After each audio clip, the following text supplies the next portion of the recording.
What drives a man to commit the most heinous crimes against innocent victims? Is it a disturbed childhood, a twisted psyche, or a depraved thirst for power? But in the case of Andrei Chikatilo, it was all of the above. Welcome to AF Crime, the channel that brings you fascinating crimes all around the world. If you're interested in this kind of content, then this channel is for you. Make sure to like this video, click on the subscribe button, and turn on the notification bell to keep you updated on our recent uploads. Now, let's get right into the video and unravel the horrific crimes of Andrei Chikatilo.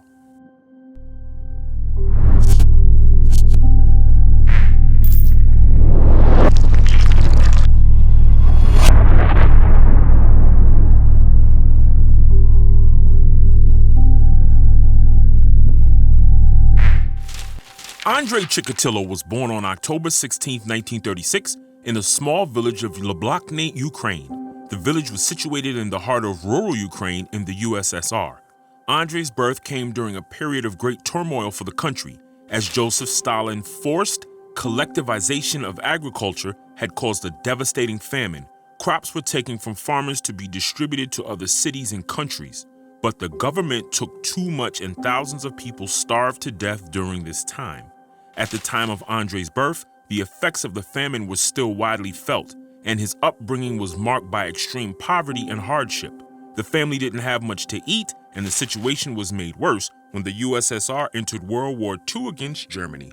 Despite the challenges, Andrei's father worked as a farmer, but unfortunately, his parents were not paid for their work at all. Instead, they were allowed to plant their own crops on a small patch of land behind the tiny hut they lived in, and the family had to rely on this food to survive. Aside from the dire economic situation, Andrei was also believed to have suffered from hydrocephalus, a condition that causes a buildup of fluid in the brain. This condition occurred at birth and caused him to experience urinary tract problems, such as bedwetting, until his late teenage years. It is unclear whether this condition had any impact on his psychological development, but it is possible that it contributed to his later behavior. Due to the extreme poverty that Andrei's family endured, they frequently had to resort to eating grass and leaves just to survive.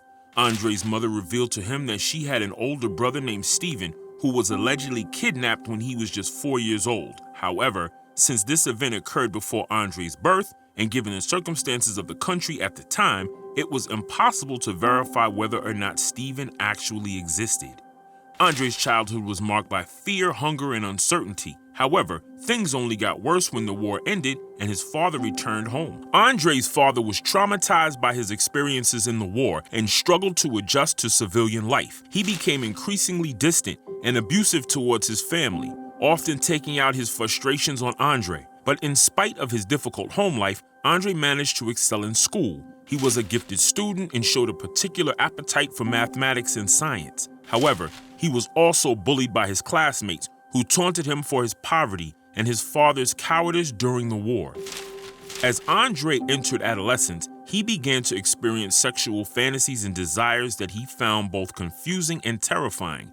He later claimed that he was plagued by impotence and sexual inadequacy, and that these feelings were compounded by the ridicule and abuse he suffered at the hands of his peers. Note this: at the age of 15, Andrei attempted to sexually assault a young girl in his village. He was caught in the act by one of the girl's friends and was beaten and humiliated by his peers. The incident left a deep scar on Andrei, and he later claimed that it was a turning point in his life. Despite all of his upbringing, Andrei graduated from high school with honors and went on to study Russian literature and language at the Rostov State University. However, he struggled to find work after graduation and was forced to take on a series of menial jobs to make ends meet. It was during this time that Andrei began to exhibit the first signs of his violent impulses. He would often wander the streets of Rostov, looking for vulnerable women and children to prey upon. He would sometimes expose himself to strangers or attempt to grope women on public transportation. But before he became a murderer, he first became a father and a husband. He married Feodosia Odnacheva in 1963, and they had 2 children together, a son named Yuri and a daughter named Ludmila. However, their marriage was troubled from the beginning. Andrei's impotence made it difficult for him to consummate their marriage, and Feodosia began having affairs. Andrei was deeply jealous and resentful of her infidelities, and he often beat and raped her. In 1978, Andrei was fired from his teaching job after being caught masturbating in front of his students. He found work as a factory worker, but he struggled to support his family on his meager wages. Around this time, he began his career as a serial killer. Andrei's first known murder took place in December 1978. His victim was a 9-year-old girl named Yelena Zakhanova. Andrei lured her into a shed where he attempted to rape her. When he was unable to get an erection, he stabbed her to death and mutilated her body. His second known murder was Larisa Tkachenko, a 17-year-old girl. On September 3, 1981, he used brutal force to strangle, stab, and gag her with dirt and leaves so that she couldn't scream. Andrei found sexual release through this violent act and soon began to target young runaways of both genders. He would befriend them at bus stops and train stations before luring them into nearby forests where he would attempt to rape and mutilate them with his knife. He would often eat their sexual organs or remove body parts, such as the tips of their noses or tongues. In some of his earliest attacks, he would damage the victims' eyes by slashing across their sockets and removing their eyeballs. Andrei later explained that his behavior was stating that he believed that his victims retained an image of his face in their eyes even after their deaths. During this time, serial killers were not widely recognized in the Soviet Union, although rumors about the killings and bodies being found was spreading. In 1983, Moscow detective Mikhail Fedosov took over the case and realized it was a serial killer. He enlisted the help of forensic analyst Victor to assist in the investigations. They used a list of known sexual offenders to create tactics to extract confessions from suspects. However, Victor was skeptical because sex samples from crime scenes suggested that the killer had AB blood type. As the number of murders continued to rise in 1984, the police cracked down and arrested Andrei, who was acting suspiciously at a train station. However, his blood type was A, so he was not considered a suspect for the murders, but he was imprisoned for minor offenses for 3 months. Unknown at the time, Andrei Chikatilo belonged to a small percentage of the population known as non-secretors, which means that the only way to determine his true blood type would be through a blood test. The murders had stopped for a while, and the police believed that the killer might be dead or in prison. However, in 1988, Andrei resumed killing, this time in public places and in a reckless manner that increased his chances of getting caught. Finally, on November 6, 1990, Andrei was interviewed again because he was acting suspiciously in a train station again, having just killed his final victim. During a background check, the police discovered that he had previous offenses, raising a red flag and leading to increased surveillance. After his release from custody, Andrei Chikatilo was closely followed by the police. However, he was finally arrested on November 20th, 1990, when the police found him acting suspiciously in a train station once again.